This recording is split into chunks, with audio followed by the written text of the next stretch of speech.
ल सबै साथीहरूलाई धेरै धेरै धन्यवाद। हामी सार्वजनिक शौचालय निर्माणको क्रममा मालतरा बजारमा ढलानको कार्य तीव्र रूपमा अगाडि बढिरहेको छ। तपाईँहरू देख्न सक्नुहुन्छ साथीहरूले यहाँ ढलान गर्दै हुनुहुन्छ, यहाँ बोक्ने साथीहरू बोक्दै हुनुहुन्छ, बनाउँदै हुनुहुन्छ साथीहरू होइन। हाम्रो यसरी यो सार्वजनिक शौचालयको काम धमाधम चलिरहेको छ। आज हाम्रो 3 दिन भयो सार्वजनिक शौचालय निर्माण गर्न लागेको। एकदमै तीव्र गतिमा सम्पूर्ण प्रियजनहरूको आर्थिक सहयोग र मेरा प्रिय साथीहरू र यो हाम्रो सो ग्रुपका अगुवा गर्ने साथीहरूले श्रमदान मार्फत यो सार्वजनिक शौचालय निर्माण गर्न हामी सफल भएका छौँ। जुन यो कुसे 8 को वडा कार्यालय रहेको मालुतरा बजारमा यो सार्वजनिक शौचालयको समस्या एकदमै समस्याग्रस्त अवस्थामा थियो।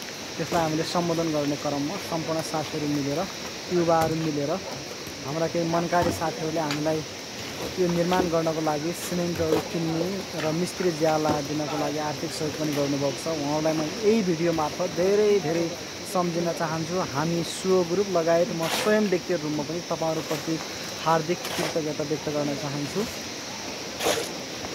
है देख्न सक्नुहुन्छ र कतिलाई कन्फ्युजन छ यो कसैले सहयोग गरेको हो कि कुनै संस्थाहरूले कुनै सरकारी अथवा गैर सरकारी निकायबाट सहयोग गरेर बनाउन लागेका हुन् कि भन्ने एकदमै साथीहरूलाई कन्फ्युजन छ। र यसको सन्दर्भमा के भन्न चाहन्छु, यदि तपाईँले भविष्यमा अहिले मात्र नभएर कुनै भविष्यमा कुनै सानो यसको बारे कुनै प्रमाण फेला पार्नुभयो भने मसँग सिधै आएर हामीलाई एकदमै घृणा गरे हुन्छ र हामी कसम खाएर भन्न सक्छौँ त्यस्ता गलत इन्टेन्सन राखेर हामी यो काम गरिरहेका छैनौँ। एकदमै पवित्र उद्देश्य राखेर हामीले यो काम अगाडि बढाएका हौँ।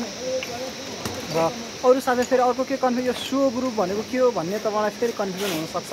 त्यो हाम्रो सोको फुल फर्म के हो भने SUO भन्ने हाम्रो सो भनेर हामीले यसको नाम राखेको छौँ। सो भनेको our unity for us and society भन्ने हो होइन। हामी कुनै पनि काम गर्दा के हुन्छ भने हामी नितान्त हामी आफ्नो पनि विकास चाहन्छौँ त्यो सँगसँगै, त्यसकारण सोसाइटीको पनि विकास चाहन्छौँ। यसर्थ यसको फुल फर्म के हो भने SUO भनेको our unity for us and society भन्ने यसको फुल फर्म हो। यसको अगुवाईमा हामीले यो निर्माण गरेका छौँ। सबैलाई धन्यवाद।